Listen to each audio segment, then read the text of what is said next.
अभी तक नहीं समझी। स्टोर रूम की सफाई करते हुए अचानक मेरी नज़र वहाँ शेल्फ में रखी पुरानी एल्बम्स पर पड़ गई। न जाने कितनी बार देखा होगा यादों से भरे इन एल्बम्स को मैंने, किंतु हर बार उसे देखने को मन ऐसे लालायित हो जाता है जैसे पहली बार देख रही हूँ। सफाई को दरकिनार कर मैं वहीं बैठ एल्बम देखने लगी। परिवार, बचपन, दोस्त, सहेलियों के साथ स्कूल की खूबसूरत यादों का अनमोल संग्रह था उन एल्बम्स में। उन्हीं तस्वीरों में कुछ तस्वीरें मेरी और तुम्हारी भी थी। तुम्हारी तस्वीर देखते देखते मैं भी स्कूल के दिनों में विचरण करने लगी।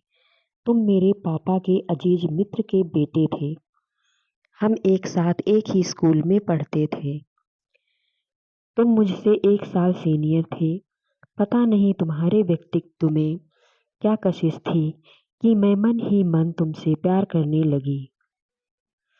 स्कूल में जब तुम मुझे क्लास बंक करते देख मुझे हक से डांटते तो मुझे तुम्हारी डांट बहुत अच्छी लगती। तुम्हारी डांट सुनने के लिए मैं जानबूझकर ऐसी हरकतें करती। जब भी तुम हमारे घर आते तो मैं तुमसे बात करने का बहाना ढूंढती, पर मेरे प्यार से बेखबर तुम हमेशा हमारे मध्य एक मर्यादा की लकीर खींच देते थे। मुझे समझ नहीं आता था कि क्या तुमने कभी मेरे दिल और आंखों की भाषा पढ़ी नहीं या फिर पढ़ना ही नहीं चाहते थे। मैं जितना तुम्हारे नज़दीक आने का प्रयास करती, तुम तो उतने ही दूर चले जाते।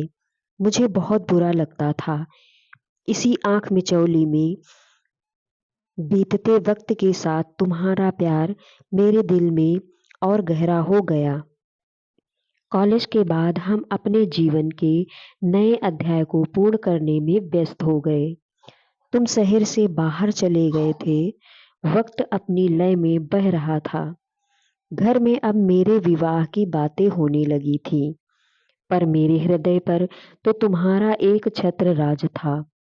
इससे पहले कि मैं तुमसे अपने एक तरफा प्यार का इजहार कर पाती, पापा ने मेरा रिश्ता अपने किसी मित्र के बेटे के साथ तय कर दिया। मैं बहुत रोई, गिड़गिड़ाई, शादी के लिए मना भी किया, किंतु सब निष्फल। मैं बस अब शादी से पहले एक बार तुमसे मिलकर अपने प्यार का इजहार करना चाहती थी। तुम्हें जी भरकर देखना चाहती थी और तुम्हारे गले लगकर जी भर के रोकर अपना दिल हल्का करना चाहती थी। उस दिन जब मैं तुमसे मिलने आई थी तो तुम्हें देखते ही तुम्हारे गले लगकर रोने लगी और रोते रोते इजहार इश्क भी कर दिया। मेरी बात सुनकर तुम जोर जोर से हंसने लगे थे। तुम्हारी हंसी पर मुझे बहुत गुस्सा आया था। तुम बड़े प्यार से मेरे आंसू पोंछते हुए बोले, अभी तक नहीं समझी पगली, लगता है तुमने कार्ड पर नाम ध्यान से नहीं पढ़ा। आरोही संग आदित्य। आदि आदि बोलते बोलते प्यार से तुम मेरा नाम आदित्य भूल गई। अरे हमारे मम्मी पापा हमारे मन की बात जानते थे। इसका मतलब तुम, हाँ आरोही, तुम्हारा प्यार एक तरफा नहीं है, पर मैं तुम्हारे पापा का विश्वास नहीं तोड़ना चाहता था, इसीलिए चुप रहा।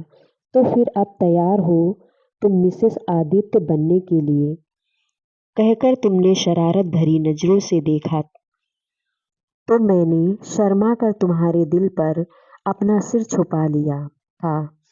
वर्षों बाद आज भी जब उस दिन के विषय में सोचती हूँ तो चेहरे पर तुम्हारे प्यार की लालिमा छा जाती है।